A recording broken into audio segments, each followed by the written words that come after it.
Hey everybody. So back in the spring, I came across this really cool toy. It is the Discovery model engine kit. It's pretty cool. It's got hundreds of parts. Let's see, 104 pieces. It's a full-blown engine, and it's kind of like modeled after a real one. And I'm going to go ahead and build it because I've been looking forward to this one. I got this at a discount. It was like 40 bucks or something, and I found it for $10. And I'm like, yeah, we're doing this. So tonight we are going to build the model engine kit. It's funny, didn't know a lot about cars growing up. I didn't really have anyone to teach me that stuff. So I kind of learned the hard way. And by learning the hard way, I mean that I had a lot of really crappy cars that ended up breaking down, and I had to like figure out what was next. So yeah, that's my story about growing up without a car. Although I did have some kind of interesting cars. In particular, I had a car that was. I had two cars that were almost exactly the same. One of them I bought for $300 from a guy via Craigslist, and he sold me the car. He told me that there was an issue with the car, and the issue being that there were bees in the car. And when I say there were bees in the car, I literally went to go get this car from this dude, and the car was like humming when I got there. It was literally humming because it was full of bees. So we had to like spray for the bees and then come back 2 days later to get the car. And I drove it home. I had a friend follow me in his car, so I didn't need current plates. And then I drove that car around for 2 or 3 months until it died on Thanksgiving. I couldn't get it to start. So, you know what? This seems stupid. A little magnetic tray. There we go. Put all these in there. Anyway, so it died on Thanksgiving Day. I was supposed to go up to Frederick on Thanksgiving Day, and the people I was supposed to go with, or the people I was supposed to go see on that day, they were like, hey, are you coming? I'm like, no. I'm like, I can't. You'd have to come pick me up. And of course, you know, for some people that might be a little too much to ask. So that person refused to come pick me up, and I didn't do anything for Thanksgiving. I sat around my apartment all alone, and that was a good time. So anyway, oh shit, I did that backwards. I should pay more attention to the directions and less attention to my stories about cars that I've owned. Okay. And then years later, when I lived in Arizona, I got a car for free from someone, and that was cool of them.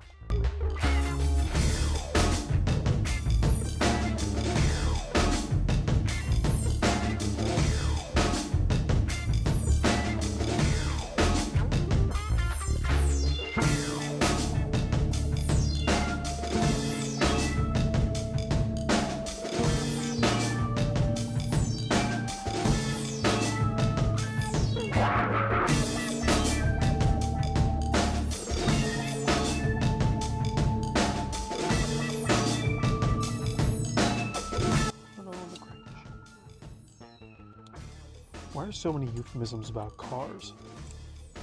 Like, you've got rod, crankshaft, piston, I don't know. Seems like there's some euphemisms that are car euphemisms. I don't know. Maybe there aren't any. Maybe I'm just thinking of the funny ones. I don't know.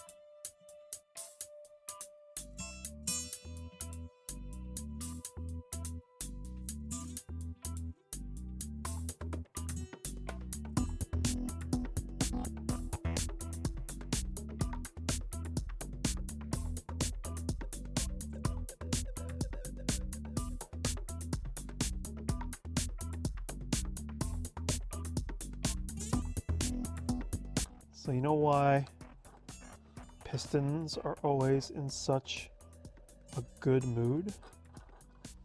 Anybody know why? Because they're not pissed off. Make sure you subscribe for more classic gags like that one.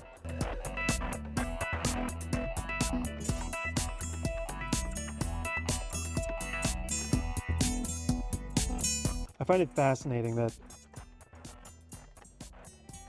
an engine, because I know about engines, like I didn't grow up learning about engines, but I understand them as an adult, and I just find it so fascinating that, you know, they are so, even in their infancy, like the very first engines that existed, the efficiency was something that was almost like, it just made sense. Like you have, you know, your, like a V, an engine in a V formation, or a V, you know, V block, whatever they call it, a V. I know something about engines, but I don't know anything about what they're called. My truck is a V8, and the way the V8, a V engine is shaped, it's kind of got that, you know, engine block style. It's designed to use the vacuum created by the gaskets and by, you know, the way the engine is built. It's designed to do that, to create a more efficient operation. And I just find that so cool, like, because, you know, you look at some of the inline stuff, the straight 4, straight 6 type stuff, and you look at some of the engines that were around, like at the very beginning of engine technology, and it just amazes me that even then, like, they were designed to be so efficient because there was really no other way to do it. You know, how do you spin a piston efficiently enough to make it worth doing and worth being able to generate enough force? It's just cool. I don't know.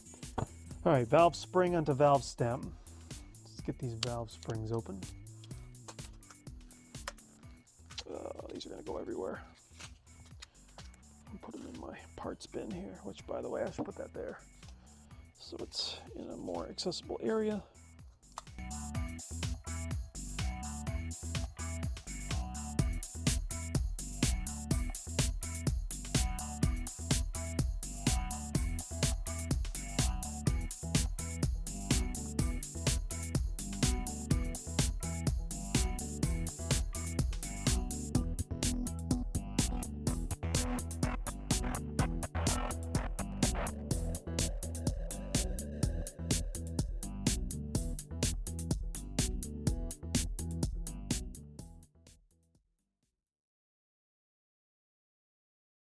Here's where we get tricky, because your timing system on your engine is designed to, you know, provide timing for the engine. So it's when each one of these pistons and each one of these valves, when the valve opens and closes, when the piston moves up and down, the engine must naturally be able to function in a way where this can still spin, your shaft can still, the drive shaft can still spin, and each valve can open correctly where, you know, again, it's that 4-stroke type idea. So I'm going to cheat and show you something out of this book that I got a few years ago.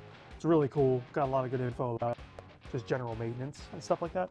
But it does describe, you know, your engine and how the engine functions. Okay, the 4-stroke power cycle. You ready for this? So the 4-stroke power cycle is, and like I said, I'm cheating from the book, but I'm going to tell you. So the 4-stroke power cycle is the intake stroke, where the piston pulls down and it sucks in the fuel, and these valves open. So the intake valves open, so the wider ones. So these open up when it sucks in. It pulls the fuel into the engine. And then you have the compression stroke, which is when the piston goes down and it compresses the fuel that it's pulled into the engine. So it condenses it down to a very small space, and you know, builds up pressure.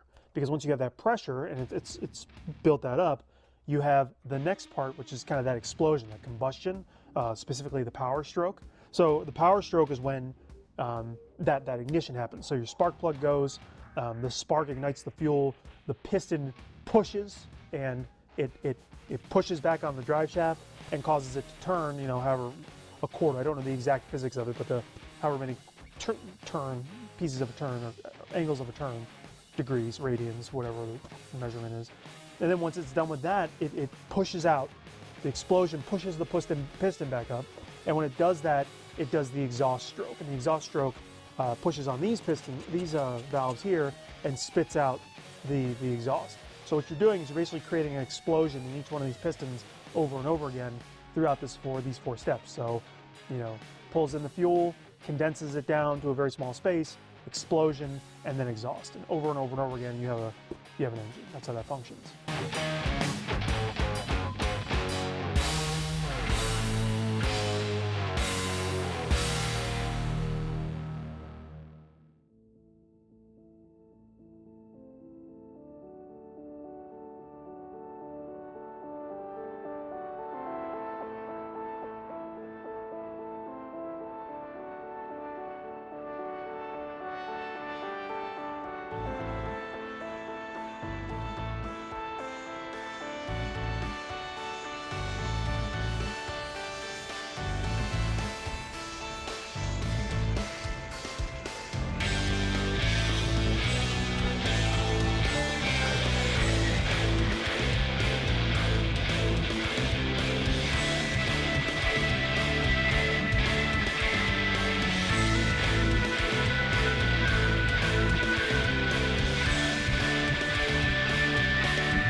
So all of my gear died right before I could actually get it done.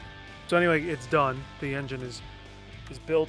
You can see, got your belts on there, intake, manifold, everything, all good. The spark plugs are in. You can see that, and then also in the back here, you've got the spark thing, the distributor assembly built in there as well. So now, what I would like to do is plug it in and see how it works. So here we go. Plug this in first. There we go. That sounds like it's doing something now. And then we plug in the lights. Ooh! Ooh, okay. So take a look at that. So you'll see the lights flashing here to indicate the pistons firing. Those are the spark plugs. And then you'll notice down here the pistons are moving. That's pretty cool, guys. Look at that. Okay, I'm going to rotate it now so you can see the front.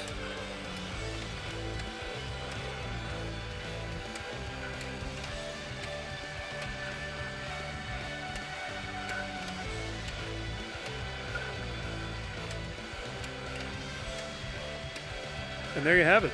There's your engine. So you'll see this come up more in future videos because I'm really liking this. I'll probably put stickers all over it too, so look forward to that. And have a great evening. And the cat is looking at me like, what the hell is that thing?